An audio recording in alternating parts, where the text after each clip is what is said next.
Assalamualaikum warahmatullahi wabarakatuh. Kembali lagi bersama saya Rahmat Praginanto, mahasiswa Manajemen Informatika semester 2 dengan NIM 2019-11006, masih dalam praktikum sistem basis data. Namun dalam pertemuan kali ini saya akan membahas soal struktur tabel dan DBMS. Oke, tanpa berlama-lama lagi kita masuk ke materi yang pertama. Materi pertama ada pembuatan database. Pembuatan database terbagi menjadi 5 bentuk. Yang pertama ada arsitektur sistem, jenis DBMS, user, dan struktur tabel, serta file index. Selanjutnya masih dalam arsitektur sistem terbagi menjadi 2. Maksud saya dia terbagi menjadi 4 bentuk. Yang pertama itu ada stand-alone system, yaitu untuk pekerjaan administrasi dengan 1 user. Selanjutnya yang kedua ada centralized system, yaitu multi-user, terdiri dari server dan workstation, sentralisasi pada server atau pada aplikasi. Selanjutnya ada client server system, menggunakan LAN atau local area network dan pembagian kerja klien dan server. Kemudian yang terakhir ada web-based system atau intranet atau internet. 3-tier application. Kemudian selanjutnya ada jenis DBMS.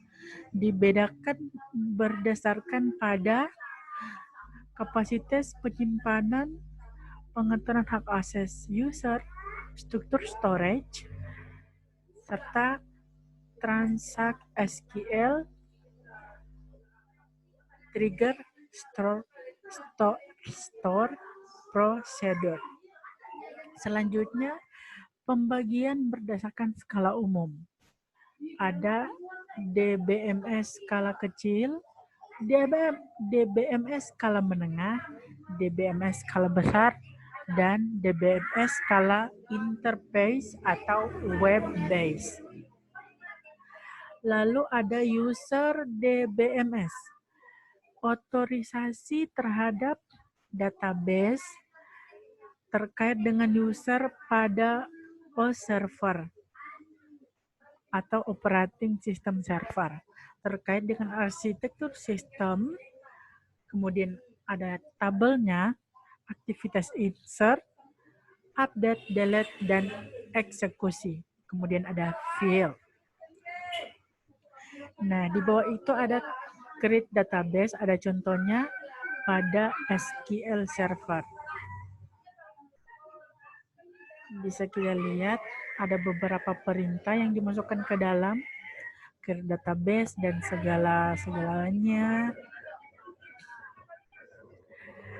Kita lanjut ke materi selanjutnya, yaitu create table.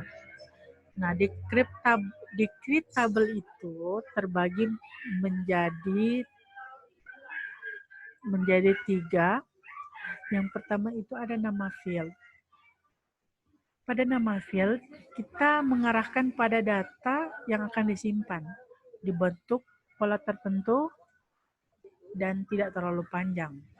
Namun, pada jenis field, data numerik, jenis field diklasifikasikan menjadi data numerik atau alfanumerik, data numerik yang termasuk di dalamnya real atau integer, data bilangan bulat, byte atau small, data bilangan nyata, single maupun double, data uang, data teks. Data teks itu termasuk fixed char dan varchar. kemudian data gambar, dan yang terakhir adalah primary key. Selanjutnya, pada materi selanjutnya ada grid view. Tersedia pada DBMS skala menengah ke atas, memberikan kemudahan terutama pada retrieve data, sangat baik untuk memproduksi laporan. Pada tingkat aplikasinya dianggap sebagai tabel tersendiri. Kemudian yang terakhir ada grid index.